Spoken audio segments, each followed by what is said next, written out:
ഇടതുമുന്നണിയിലെ അവഗണനയെ തുടർന്ന് CPM വിട്ട് കോൺഗ്രസിലെത്തിയ പ്രമുഖ നേതാക്കളിൽ ഒരാളായിരുന്നു ഐഷ പോറ്റി. ഉന്നതരായ ഓരോരുത്തരെ ഇടതിന് നഷ്ടപ്പെടുമ്പോൾ എന്ത് ചെയ്യണമെന്നറിയാത്ത നിസ്സഹായാവസ്ഥയിലാണ് CPM.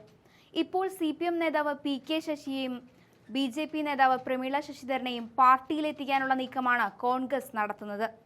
PK ശശി എത്തിയാൽ ഷൊർണൂർ, ഒറ്റപ്പാലം സീറ്റുകളിൽ ഏതെങ്കിലും ഒന്ന് നൽകിയേക്കും. പാലക്കാട് ഉപതെരഞ്ഞെടുപ്പ് സ്ഥാനാർത്ഥി പ്രഖ്യാപനത്തിന് പിന്നാലെ പ്രമീള ശശിധരൻ പരസ്യമായി BJP നേതൃത്വത്തിനെതിരെ രംഗത്തെത്തിയിരുന്നു. പ്രതിപക്ഷ നേതാവ് VD സതീശൻ നയിക്കുന്ന പുതുയുഗയാത്ര പാലക്കാട് എത്തുമ്പോഴാണ് നേതാക്കളുടെ പാർട്ടി പ്രവേശനം നടപ്പിലാക്കാൻ ശ്രമങ്ങൾ നടക്കുന്നത്. VS അച്യുതാനന്ദന്റെ മുൻ PA സുരേഷിനെ പാർട്ടിയിലെത്തിക്കാനുള്ള ചർച്ചയ്ക്ക് പിന്നാലെയാണ് പുതിയ നീക്കങ്ങൾ. മലമ്പുഴ മണ്ഡലത്തിൽ നിന്നും മത്സരിപ്പിക്കാമെന്ന വാഗ്ദാനം മുന്നോട്ട് വെച്ചാണ് സുരേഷിനെ പാർട്ടിയിലെത്തിക്കാൻ കോൺഗ്രസ് ചർച്ച നടത്തുന്നത്. മണ്ഡലത്തിൽ സുരേഷ് മത്സരിച്ചാൽ വിജയിക്കുമെന്നാണ് കോൺഗ്രസ് കണക്കുകൂട്ടൽ. ദീർഘമായി പാർട്ടിയുമായി അകന്നു നിൽക്കുന്ന വ്യക്തിയാണ് സുരേഷ്. കൽമണ്ഡപം ബ്രാഞ്ച് സെക്രട്ടറി ആയിരുന്ന സുരേഷ് 2002-ലാണ് VSനൊപ്പം ചേർന്നത്. 2008-ൽ പാർട്ടി വിവരങ്ങൾ മാധ്യമങ്ങൾക്ക് ചോർത്തി നൽകിയെന്ന കാരണത്താൽ സുരേഷിനെതിരെ പാർട്ടി നടപടിയെടുത്തിരുന്നു. തിരുവനന്തപുരം, പാലക്കാട്, ആലപ്പുഴ, തൃശൂർ ജില്ലകളിൽ കോൺഗ്രസ് ദുർബലമെന്നായിരുന്നു തെരഞ്ഞെടുപ്പ് തന്ത്രജ്ഞൻ സുനിൽ കനകോലുവിന്റെ റിപ്പോർട്ട്. തദ്ദേശ തെരഞ്ഞെടുപ്പ് ഫലം അടിസ്ഥാനമാക്കിയാണ് ഈ റിപ്പോർട്ട്. ഇത് കണക്കിലെടുത്ത് ഇടഞ്ഞു നിൽക്കുന്ന ഇടത് നേതാക്കളെ അടക്കം കോൺഗ്രസിലെത്തിച്ച ജില്ലകളിൽ കോൺഗ്രസിന് മുന്നേറ്റമുണ്ടാക്കാനാണ് ഇപ്പോഴത്തെ ശ്രമം.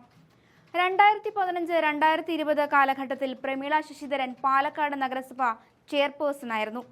പരിചയസമ്പന്നത മുന്നിൽ നിർത്തിയാണ് വീണ്ടും BJP പ്രമീളയെ മത്സരിപ്പിച്ചത്. പുത്തൂർ സൗത്തിനെയാണ് പ്രമീള പ്രതിനിധീകരിക്കുന്നത്. പ്രമീളയെ പാലക്കാട് മത്സരിപ്പിച്ചാൽ കോൺഗ്രസിന് വിജയസാധ്യത കൂടുതലാണ്.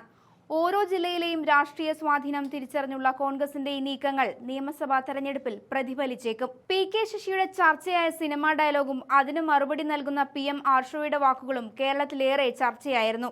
കൊച്ചി പഴയ കൊച്ചിയല്ല, പക്ഷേ ബിലാൽ പഴയ ബിലാൽ എന്നായിരുന്നു PK ശശിയുടെ വാക്കുകൾ. മണ്ണാർക്കാട് CPM പ്രാദേശിക നേതാക്കൾക്കെതിരെയായിരുന്നു PK ശശിയുടെ പരോക്ഷ വിമർശനം. മണ്ണാർക്കാട്ടെ പൊതുസമൂഹവുമായി തനിക്കുള്ള ബന്ധം ഒരു ശക്തിക്കും തകർക്കാൻ കഴിയില്ലെന്ന് PK ശശി പറഞ്ഞിരുന്നു.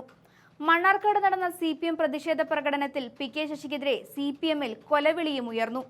ബിലാലുമാരുടെ ചെരുപ്പ് നക്കികൾ ഞങ്ങളുടെ നേരെ പോരിന് വന്നാൽ തച്ചു തകർക്കും, സൂക്ഷിച്ചോ, ഞങ്ങൾക്കുമുണ്ടൊരു പരിപാടി, അരിവാൾ കൊണ്ടൊരു പരിപാടി, കൈയും വെട്ടും കാലും വെട്ടും, വേണ്ടി വന്നാൽ തലയും വെട്ടും, CPM പറയുന്നേ, ഇതായിരുന്നു മുദ്രാവാക്യം.